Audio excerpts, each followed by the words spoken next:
Déjeme ver si llegaron las portadas de los diarios, que prácticamente ya nos va nos va a alcanzar nos va a alcanzar, déjeme ver, las portadas de los diarios estadounidenses. Primero, las portadas de los diarios estadounidenses, nomás creo que nos llegaron 3, pero son importantes. Por ejemplo, el Wall Street Journal lo tenemos por ahí, don David. El Wall Street Journal, su nota principal: Trump retrasa la imposición de aranceles a México y Canadá. Y la desaparición de la oficina de la USA, que es el brazo político de la CIA, así, y una nota sobre los mercados y su comportamiento que puede afectar verdaderamente. Cuando primero notamos una guerra comercial o una guerra arancelaria, es en los mercados de valores. En México sería la Bolsa Mexicana, el índice de precios y cotizaciones de la Bolsa Mexicana de Valores. En Japón sería el Nikkei, que es el índice que cotiza. Allí lo veríamos claramente. Y también nos llegó, ¿cuál, don David? El Financial Times, déjeme verlo porque no lo alcanzo.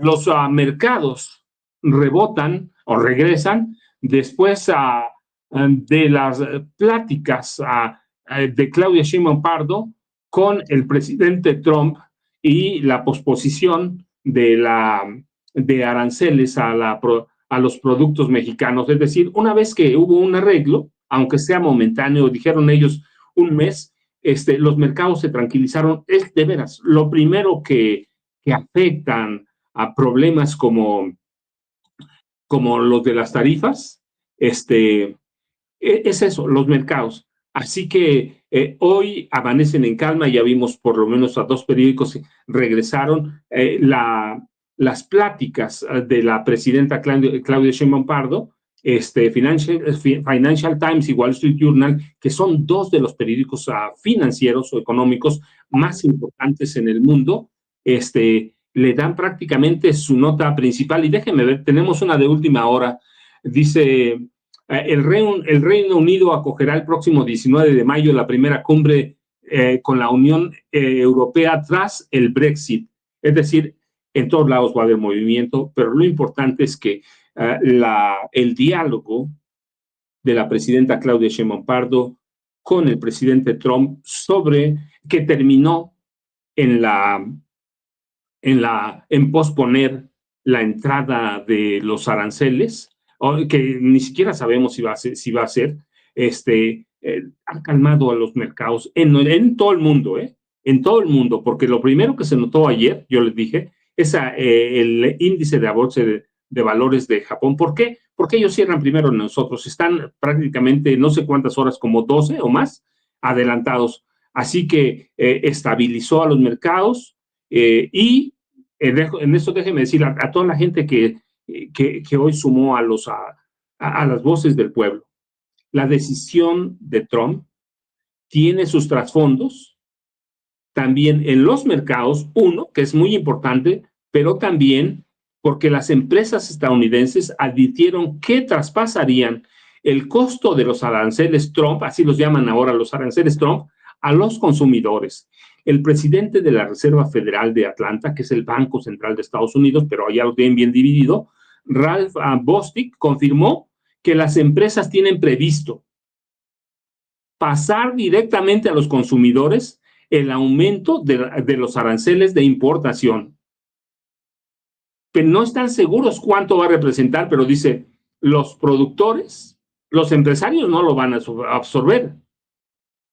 La cuestión final es que tienen que entender que esto significa inflación. Yo les platicaba, hay un estudio muy clarísimo que se llama efecto lavadora, que se hizo durante el primer gobierno de Trump, que también impuso aranceles. Y el efecto lavadora es muy básico, pero ejemplifica lo que representan.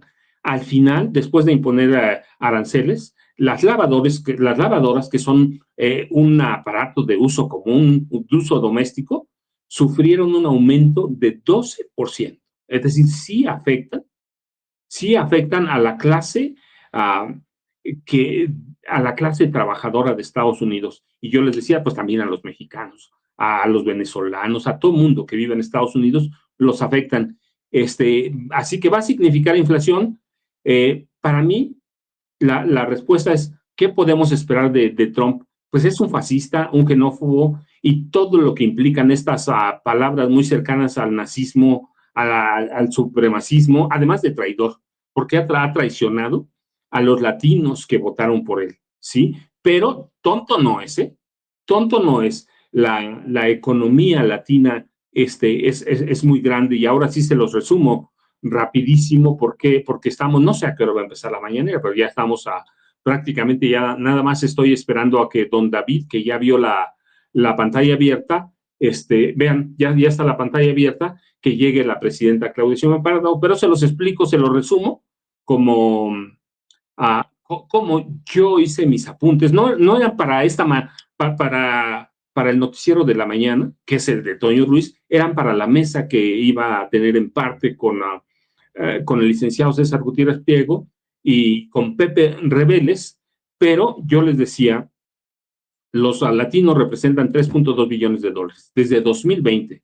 La derrama en impuestos de 368.370.000 millones de dólares. Se prevé que los latinos representen 22.4% de la fuerza laboral de Estados Unidos en 5 años. Es decir, en 2030, los latinos van a representar en Estados Unidos un cuarto de la fuerza laboral total en todos los campos. Y para 2060, el 30%, un tercio de la población, de la fuerza laboral de Estados Unidos va a ser latina en 2030. Aunque en este momento de pronto todo el mundo tiene miedo y no ve nada, porque siguen concentrados en funciones que generalmente se desestiman o los califican como los trabajos que nadie quiere hacer, que eso ya es una mentira. El problema es que están mal pagados y en este momento tienen menos probabilidades de tener beneficios no salariales. Yo les decía, un latino paga impuestos y no recibe nada. Y no se espera que reciba en mucho tiempo.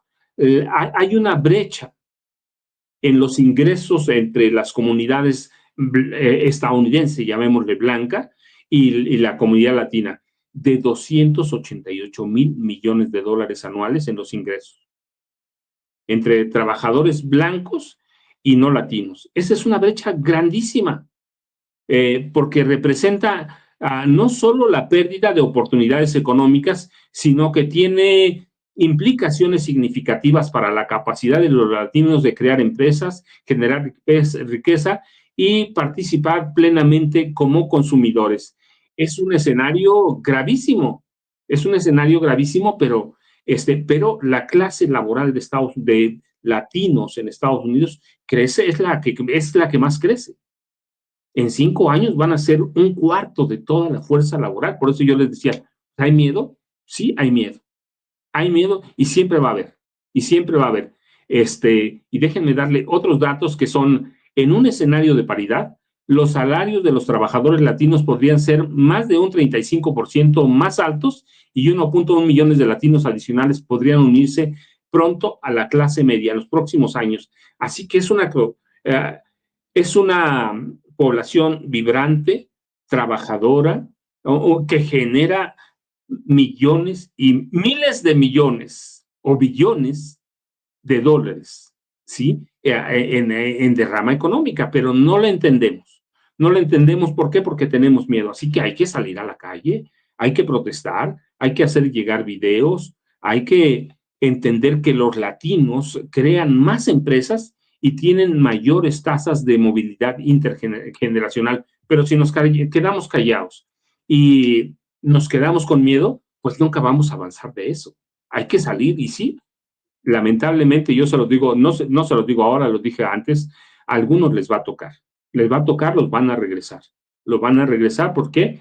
Porque están yendo a escuelas, iglesias, empleos, a todos lados, a todos lados. Y no van a parar hasta que resientan el impacto económico. Vean, están buscando con lupa hasta por abajo de la cama, Así que nos va a tocar uno, pero hay que levantar la voz. ¿Por qué? Porque ya no somos una comunidad pequeñita, tenemos movilidad y nosotros verdaderamente sí encarnamos lo que alguna vez fue el sueño americano de que el trabajo duro da frutos. No, seguramente hay latinos que no trabajen, pero la mayoría, la gran mayoría, trabaja y un buen. Yo le digo, 15 años allá, 15 años. Conozco bien partes de California, bueno, Chicago ni se diga, Miami, partes de Texas que me tocó cubrir. Este, así que hay que protestar, eh, aunque la contribución a ese sueño nos la regresen en forma desigual. Nos la regresen desigual y hay que esperar que en el momento adecuado las autoridades mexicanas tengan